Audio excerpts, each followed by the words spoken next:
안녕하세요, 여러분. 게임 이론의 명저 김영세 교수님의 게임 이론을 알기 쉽게 쏙쏙 풀어드리는 경제학장 박사입니다. 오늘은 우리가 사회 대표를 뽑고 또 중요한 결정을 내리는 방법, 바로 투표라는 세계로 한번 깊숙이 들어가 보려고 합니다. 자, 시작하기에 앞서서 제가 아주 근본적인 질문 하나 던져볼게요. 과연 이 세상에 완벽한, 그러니까 그 누구도 불만을 가지지 않을 그런 투표 제도가 존재할 수 있을까요? 와, 이건 정말 수많은 철학자, 경제학자들이 오랫동안 머리를 싸매고 고민해온 문제랍니다. 오늘 우리는 이 거대한 질문의 답을 찾아가기 위해서요. 먼저 우리가 지금 쓰고 있는 투표 방식에 어떤 문제가 있는지 짚어볼 거고요. 그리고 아주 기발한 대안 하나를 살펴볼 겁니다. 그 다음엔 그게 실제로 어떻게 돌아가는지 직접 계산도 해보고, 그러다 보면 정말 깜짝 놀랄 만한 반전이 기다리고 있을 거예요. 그리고 마침내 그 제도의 치명적인 약점까지 파헤쳐 보겠습니다. 자, 그럼 한번 시작해 볼까요? 우리한테 가장 익숙한 투표 방식, 바로 다수결 투표제죠. 그냥 가장 많은 표를 받은 후보가 이기는 거예요. 정말 간단하잖아요? 그런데 혹시 이 단순한 방식이 뭘 놓치고 있는지는 생각해 보신 적 있으세요? 바로 이겁니다. 이 제도는요, 여러분이 누구를 가장 좋아하는진 알아요. 하지만 다른 후보에 비해서 얼마나 더 좋아하는지는 전혀 알 길이 없다는 거죠. 2등 후보를 아깝게 좋아하는지 아니면 2등부터는 다 싫은 건지 이런 소중한 정보가 그냥 공중으로 날아가 버리는 셈입니다. 자, 그렇다면 이런 생각도 해볼 수 있겠죠? 이 선호도의 강도까지 투표에 반영할 수 있는 방법은 없을까? 네, 있습니다. 그래서 등장한 아이디어가 바로 점수 투표제입니다. 아이디어는 아주 직관적이에요. 프랑스의 수학자였던 장 샤를드 보르다가 처음 제안한 건데요. 그냥 딱 한 명만 찍는 게 아니라 출마한 모든 후보들한테 순위를 매겨서 점수를 주는 방식입니다. 방법은 아주 간단해요. 예를 들어서 후보가 3명 나왔다고 해볼게요.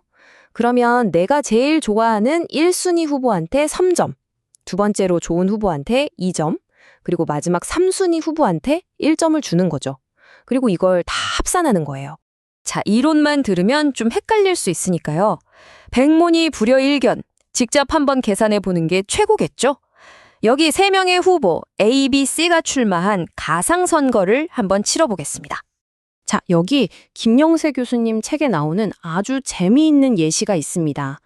총 유권자는 7명이고요. 이 사람들이 세 그룹으로 나뉘어서 후보 A, B, C에 대한 선호 순서가 각기 다르다고 한번 상상해보죠. 표를 한번 보실까요? 복잡해 보이지만 간단해요.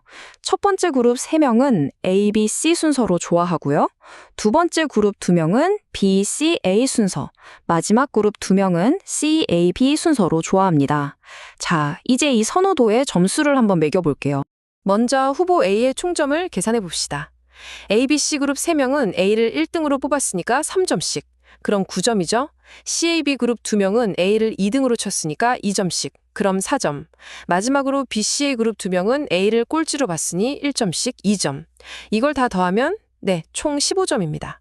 자, 다음은 후보 B 차례입니다. 같은 방식으로 계산해 볼까요? ABC 그룹에서 2점씩 6점, BCA 그룹에서 3점씩 6점, CAB 그룹에서 1점씩 2점을 받아서 모두 합하면 총 14점이 나오네요. 자, 이제 마지막 후보 C입니다. ABC 그룹에서는 1점씩 3점, BCA 그룹에서는 2점씩 4점, 그리고 KF 그룹에서는 3점씩 6점을 받아서 총 13점을 획득하게 됩니다. 자, 그럼 결과가 나왔습니다. 15점을 얻은 후보 A가 당선됐네요. 사회 전체의 선호 순서는 A, B, C 순서가 됐습니다. 어때요? 아주 공정하고 깔끔하고 논리적인 결과처럼 보이지 않나요? 하지만 말이죠. 여기에 예상치 못했던 복병이 하나 등장하면 어떻게 될까요? 예를 들어서 모든 유권자들이 A보다는 덜 좋아하지만 어쨌든 새로운 후보 D가 선거에 뛰어들었다고 한번 가정해 봅시다. 여러분, 상식적으로 생각했을 때 갑자기 뜬금없는 후보 D가 끼어들었다고 해서 원래 있던 A, B, C 세 사람 사이의 순위가 바뀌면 그게 말이 될까요? 당연히 안 될 것 같죠? 정말 그런지 한번 확인해 보겠습니다. 자, 여기 새로운 선호 순서표입니다. 여기서 주목해야 할 점은요.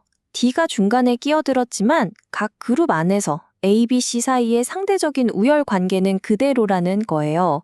첫 번째 그룹은 여전히 A를 B보다, B를 C보다 더 좋아하죠. 자, 그래서 점수를 다시 계산해 봤더니 와, 정말 믿을 수 없는 결과가 나왔습니다. 새로운 후보 D가 1등을 한 건 그렇다 쳐도 더 충격적인 건 원래 A, B, C 순서였던 게 완전히 거꾸로 CBA 순으로 뒤집혀 버렸다는 겁니다. 아니, 이게 도대체 무슨 일일까요? 바로 이 지점에서 점수 투표제가 가지고 있던 아주 치명적인 약점이 드러나는 겁니다. 전혀 상관없어 보이던 후보 하나의 등장이 기존 후보들 간의 순위 판도를 완전히 뒤엎어버린 거죠. 이걸 게임 이론에서는 아주 중요한 원칙을 어겼다고 봐요. 바로 무관한 대안들로부터의 독립성이라는 원칙인데요. 말이 좀 어렵죠. 쉽게 말해서 선택지에 없던 새로운 메뉴가 추가됐다고 해서 원래 좋아하던 메뉴들의 순위가 바뀌면 안 된다는 그런 뜻입니다. 이게 왜 심각한 문제냐면요. 선거판에 온갖 꼼수가 난무할 수 있게 되거든요.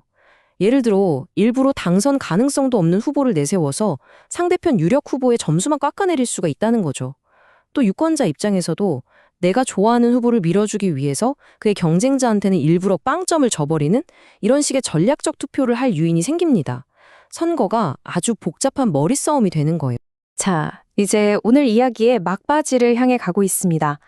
지금까지의 내용을 한번 쫙 정리해보고 여러분께 아주 흥미로운 생각거리 하나를 던져드리면서 마무리하겠습니다. 그러니까 오늘 이야기의 핵심 딱 정리해드릴게요. 단순 다수결의 단점을 보완하기 위해 나온 점수 투표제. 아이디어는 참 좋았죠.